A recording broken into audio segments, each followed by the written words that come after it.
আবার চলে এসেছি বাঙালি ভুরিভোজ রান্নাঘরে। আমাদের গাছের যে ইঁচড় আপনাদের দেখিয়েছিলাম, সেই ইঁচড়টা আজকে রান্না করব। তার জন্য আমি নিয়ে নিয়েছি একটু চিংড়ি মাছ। চিংড়ি মাছটার মধ্যে আমি একটু লবণ আর হলুদ মিশিয়ে নেব। চিংড়ি মাছের লবণ হলুদ মিশিয়ে নিয়েছি। আর এই যে এঁচড় গাছের যে ছবিটা আমি দেখিয়েছিলাম, সেটা ডেসক্রিপশন বক্সে লিঙ্ক দেওয়া আছে, দেখে নেবেন। কড়াইটা আমি বসিয়ে দিয়েছি, দিয়ে দেবো সরষের তেল। তেলটা ভালো মতো গরম হয়ে গেছে, এখন আমি চিংড়ি মাছটা ভেজে নেব।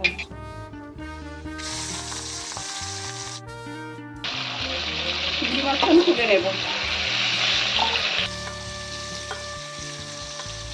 চিংড়ি মাছ ভাজা তেলের মধ্যে আমি আলুগুলো ভেজে দেবো।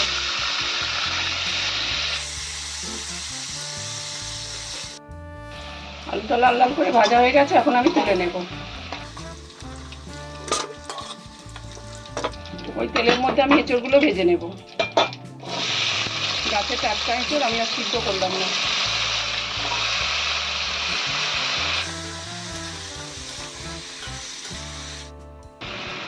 এঁচড়টা আমি মোটামুটি ভেজে নিয়েছি, এখন তুলে নেব। গাছের টাটকা এঁচড় বেশি ভাজলে নরম হয়। এখন আমি এই মশলাগুলো বেটে নেব। টমেটো, আদা, শুকনো লঙ্কা, রসুন আর একটু কুচনো পেঁয়াজ। এটা সুন্দর করে বেটে নিয়েছি।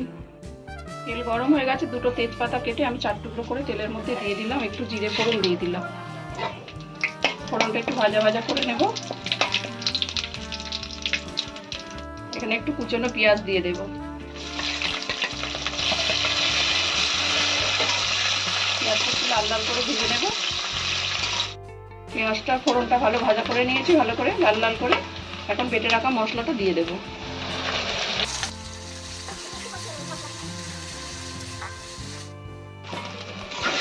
মশলাটা ভালো করে কষানো হয়ে গেছে, এখন ভেজে রাখা আলু আর এঁচড়টা আমি দিয়ে দেবো। আর একটু ভালো করে কষিয়ে নেব।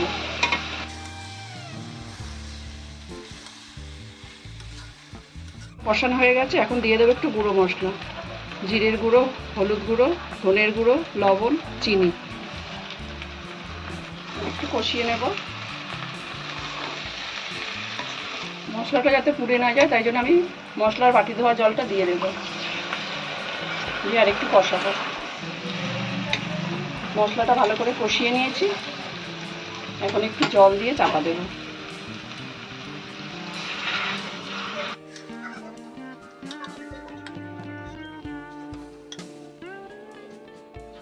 ঢাকনাটা খুলে নিলাম।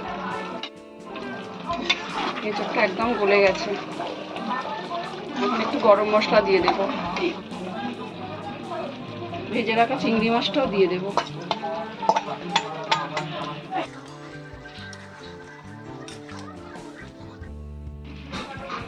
চিংড়ি আমার রেডি।